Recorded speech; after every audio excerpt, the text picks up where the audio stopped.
Wes kandhani wae, Bu. Karepe ra apa mediawake kandhani wae.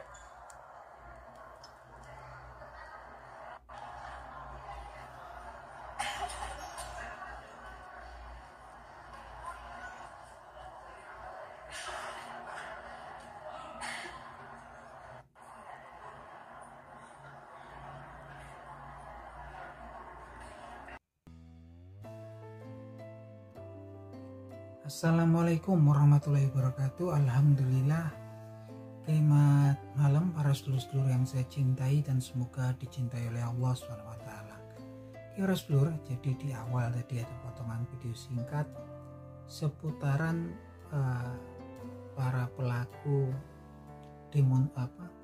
tindakan anarkis demonstrasi ya teman-teman ya. Kemudian diamankan oleh pihak yang berwajib ya, polisian, dan ternyata memang teman-teman bisa lihat ya, rata-rata itu adalah saudara-saudara kita, adik-adik kita yang anak-anak masih kecil-kecil ya, rata-rata usianya antara 14 sampai 15 tahun teman-teman.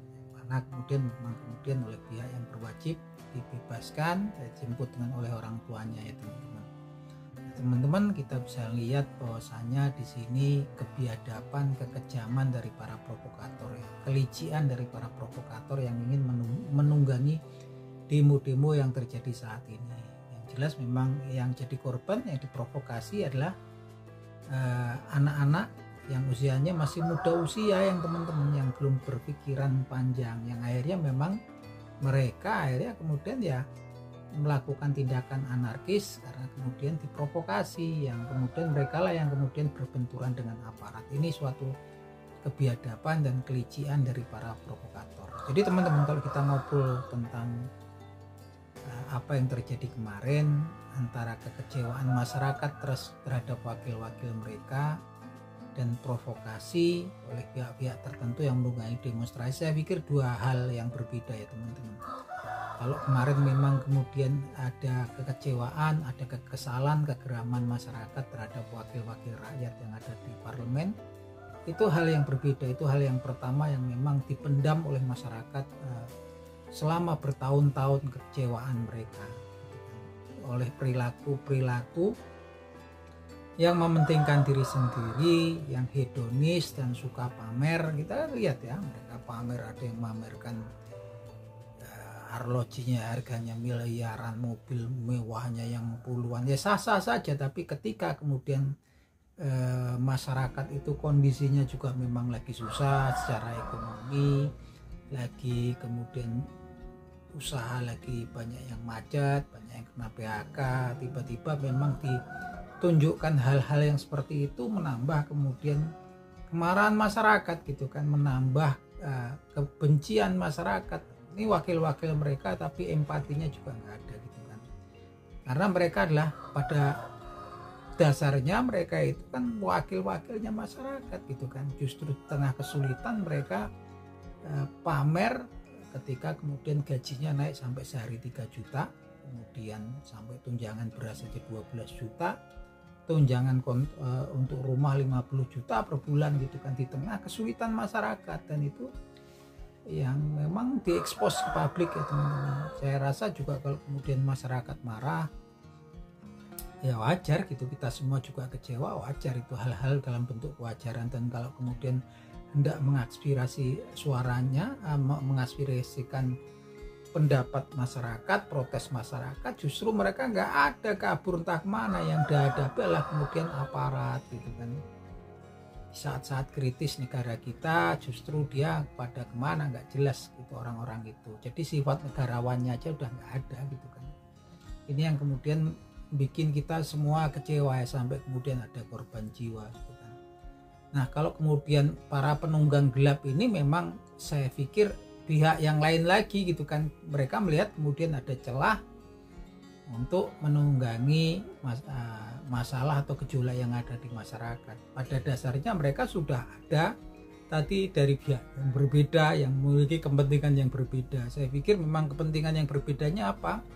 Karena memang kalau kita lihat ya, kita orang awam, Pak Prabowo ini sudah betul-betul mulai mengembalikan lagi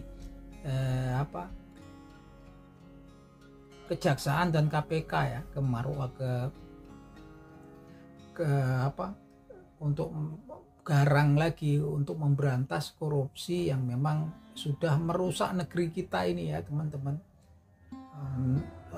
Merusak parah ini, karena penyakit parah di negeri kita ini salah satunya adalah kemudian korupsi itu. Betul-betul luar biasa kerusakan seperti penyakit kanker ya teman-teman, yang memang satu-satunya jalan untuk Indonesia pulih lagi, untuk progres menjadi negara yang maju adalah memberantas para koruptor ini. Tapi para koruptor ini kan memang udah bersarang berpuluh-puluh tahun di sini, apalagi dari berkembang pesat saya pikir di masa sebelum pemerintahnya Pak Prabowo ini gitu kan. Nah ini yang memang kemudian mungkin mereka juga pastinya melakukan perlawanan gitu kan, tapi perlawanannya kan memang lagi mencari momen-momen, dan momennya memang tepat. Dan memang kita lihat banyak penumpang gelap, kita bisa lihat ketika kemudian banyak sekelompok orang yang selalu hadir dengan wajahnya dia memang tersistem, masif gitu kan, pakai topeng, pakai penutup wajah gitu kan.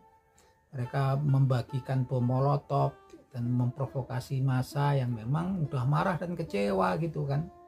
Tapi yang jelas ini semua saya yakin Pak Prabowo Subianto sebagai seorang mantan Danjen Kopassus, mantan Pangkostrat, dan ya sudah tahu lah pasti gitu kan siapa lawan-lawannya. Cuman memang kemudian ya kita nggak tahu apa yang di belakang layar ya.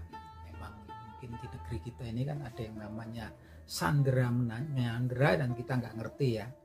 Tapi yang jelas tekadnya Pak Prabowo udah jelas sekali. Dia mengatakan akan melawan sekuat tenaga, bahkan dia bilang itu demi Allah gitu kan, nggak akan mundur setapak pun untuk melawan para koruptor atau mafia. Artinya bahasa itu kita ngerti lah, secara umum kita ngerti siapa yang dihadapi Pak Prabowo itu kan, walaupun nggak secara gamblang kita udah ngerti gitu kan.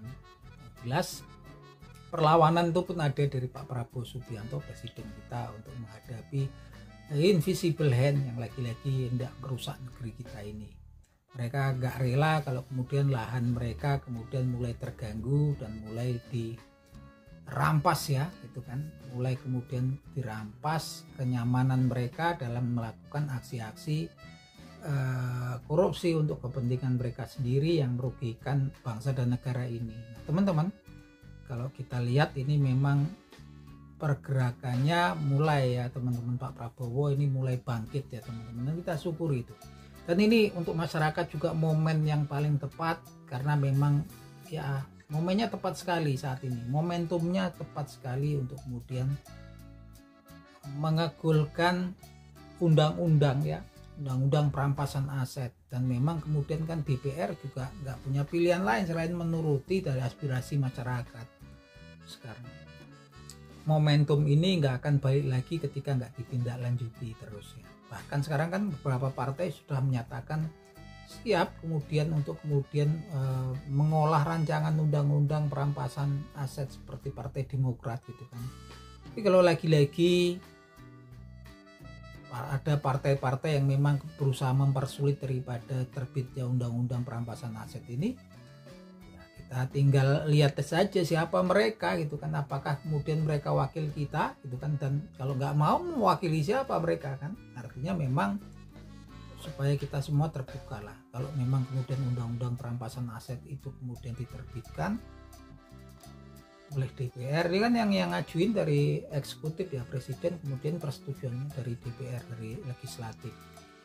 Kalau ada yang kemudian mempersulit, yang rugi, yang takut, yang cemas ketika ada undang-undang perampasan aset atau bahkan undang-undang hukuman mati bagi para koruptor, ya yang paling takut, yang paling ngeri, yang paling dirugikan adalah para koruptor itu sendiri. Nah kalau kemudian ada wakil rakyat yang mempersulit, artinya mereka itu wakil siapa? Itu pikiran kita ya, sebagai seorang awam. Tapi lagi-lagi saya berharap kemudian agar kemudian orang tua yang ada di rumah lihat tadi anak-anaknya, sayang kalau kemudian terjadi konflik di lapangan, mereka ikut demonstrasi kemudian diprovokasi.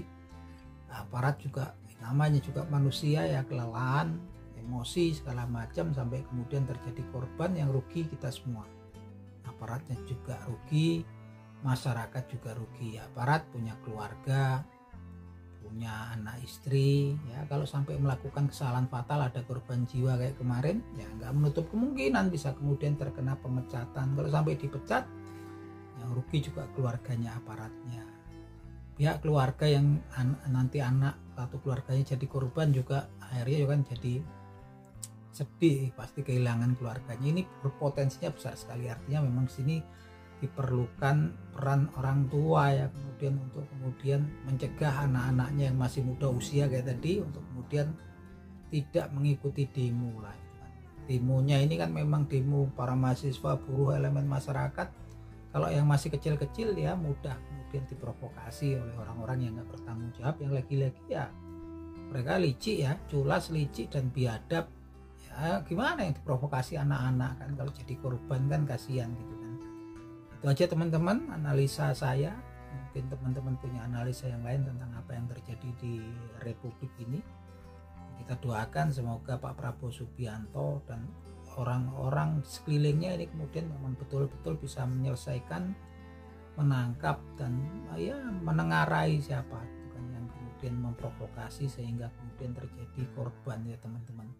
Itu aja teman-teman. Semoga bermanfaat. Akhir kata wabillahi taufik wal hidayah. Wassalamualaikum warahmatullahi wabarakatuh.